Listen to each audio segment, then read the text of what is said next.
encyclopedia is, but I'm going to read it here because it does a fairly concise, or at least I thought it did a fairly concise job of summarizing what we find in this book. Anyway, of the book of Esther, Encyclopedia Britannica says, Esther, who is the beautiful Jewish wife of the Persian king Ahasuerus, or Xerxes.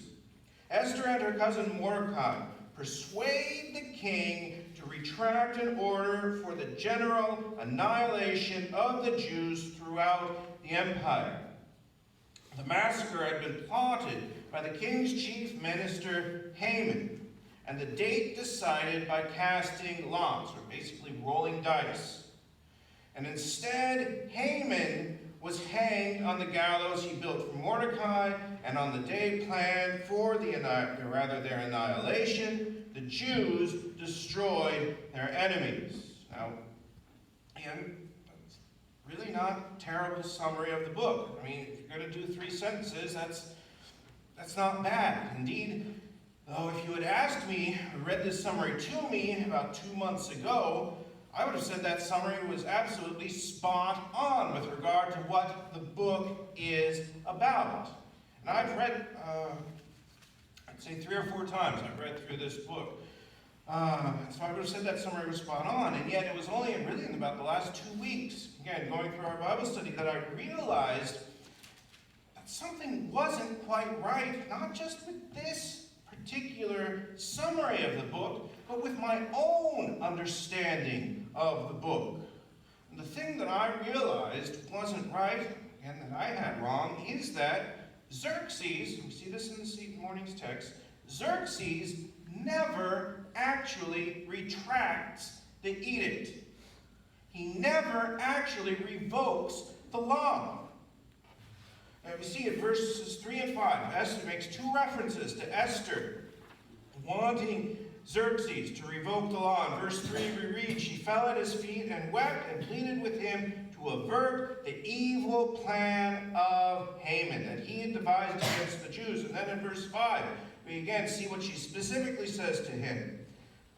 Verse 5, let an order be written to revoke the letters devised by Haman. She wants the order to be revoked, but that doesn't actually happen. Indeed, we see Xerxes say in verse 8, an edict written in the name of the king and sealed with his signet, or rather the king's signet, cannot be revoked. He never actually revokes Haman's edict. Now, why does he do this? Why wouldn't a man, the most powerful man in the world at this time, and that's what the emperor of Persia would have been, why wouldn't he have just revoked this edict, especially when his dear wife asks him to? In fact, she asks him multiple times to revoke the edict. Well, understand that. You have to understand the nature of power in a place, really in the ancient world in general. The reason why Xerxes doesn't revoke the edict is because it would have been extremely dangerous to him, even deadly for him, to revoke one of his own laws.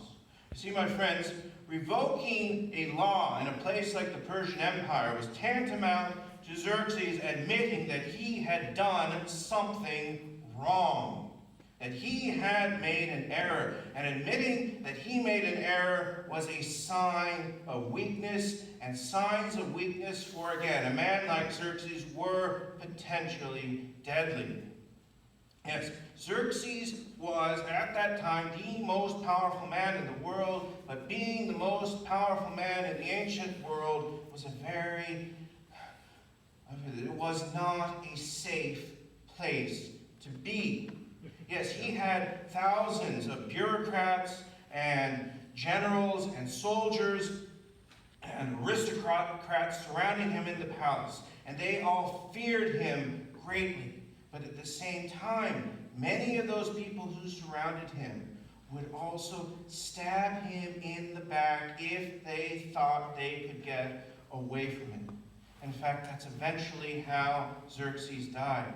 About 5 years after the events of the book of Esther, Xerxes was assassinated by one of his own, I believe it was one of his own generals. Indeed, may sound a little bit strange to us, but think about it for just a moment. When was the last time you ever saw a politician in the 21st century admit that he had done or she had done something wrong? They still won't do it themselves. It's because they know they're committing career suicide if they do that. They may not literally be taking their lives in their hands, but they're taking their careers in their hands to admit that they have done something wrong. So that's why Xerxes doesn't actually revoke the edict. He knew he was taking his life in his hands if he did so. And yet, my friends, I assure you that it is here, is precisely at this point that we see something very, very helpful for ourselves, indeed something very, very encouraging. That's because when we look at this text, we see Esther, and we see that Esther thought that there was one solution to the problem that she faced with her people. She thought there was one solution. Indeed, the text mentions 3 different times. We talked about repetition a minute ago. The text mentions 3 times the solution that Esther thought, or the solution Esther thought there was to the problem. That was to have the law revoked, to have it taken off the books. She thought that that was the only way to save her people. And yet, in the end, indeed, yet here in chapter 8, we see that God actually had a different plan.